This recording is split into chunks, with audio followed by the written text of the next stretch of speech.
രാത്രിയോടുകൂടി ഈ ഇരിങ്ങാടൻ പള്ളി കോവൂർ പ്രദേശത്ത് ചില കഞ്ചാവ് ലഹരി മാഫിയ MDMA സംഘങ്ങളുടെ നേതൃത്വത്തിൽ ചില കച്ചവട സ്ഥാപനങ്ങളെ കൂട്ടിപ്പിടിച്ചുകൊണ്ട് ഈ പ്രദേശത്തെ ലഹരിക്കെതിരായി ഈ പറഞ്ഞ പോലെ MDMA ഉൾപ്പെടെയുള്ള രാസലഹരിക്കെതിരായി ഏറ്റവും ശക്തമായ നിലപാട് സ്വീകരിക്കുന്ന DYFI പ്രസ്ഥാനത്തിന്റെ ഈ പ്രദേശത്തെ അമരക്കാരൻ സഖാവ് അശ്വിനെ ഇന്നലെ രാത്രി ചില ഏപ്യന്മാരായിട്ടുള്ള ഇവിടെയുള്ള ചില രാസലഹരി പദാർത്ഥങ്ങൾക്ക് കൂട്ടുപിടിക്കുന്ന ചില ഏജന്റുമാർക്ക് ഒത്താശ ചെയ്തു കൊടുക്കുന്ന എല്ലാ ഷോപ്പുകളും ഉണ്ടെന്ന് പറയുന്നില്ല, ചില പരനാറി ഷോപ്പുകൾ ഇവിടെയുണ്ട്.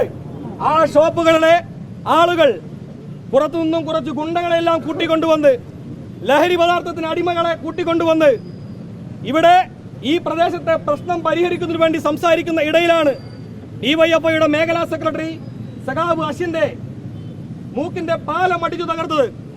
സഖാവിന്റെ മൂക്കിന് 3 പൊട്ടുണ്ട്. ഈ പ്രദേശത്തെ കഴിഞ്ഞ കുറച്ച് കാലങ്ങളായി ലഹരി പദാർത്ഥങ്ങളുടെ ഏജന്റുമാരായി പ്രവർത്തിക്കുന്ന ചില ആളുകൾ ഇവിടെ പ്രവർത്തിക്കുന്നുണ്ട്.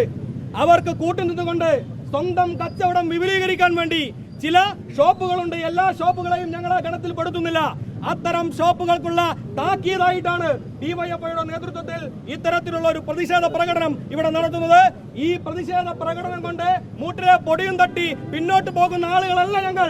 ഇനിയും ഇത്തരത്തിലുള്ള പ്രശ്നങ്ങൾ ഉണ്ടായിക്കഴിഞ്ഞാൽ ഇതിനപ്പുറത്തേക്കുള്ള ഏതറ്റം വരെയുള്ള പോരാട്ടങ്ങൾക്ക് നേതൃത്വം കൊടുത്താൽ DYFI തയ്യാറാകുമെന്നുള്ളതാണ് ഇത്തരത്തിലുള്ള ക്യാമ്പയിനിലൂടെ ഞങ്ങൾക്ക് പറഞ്ഞു വെക്കാനുള്ളത്.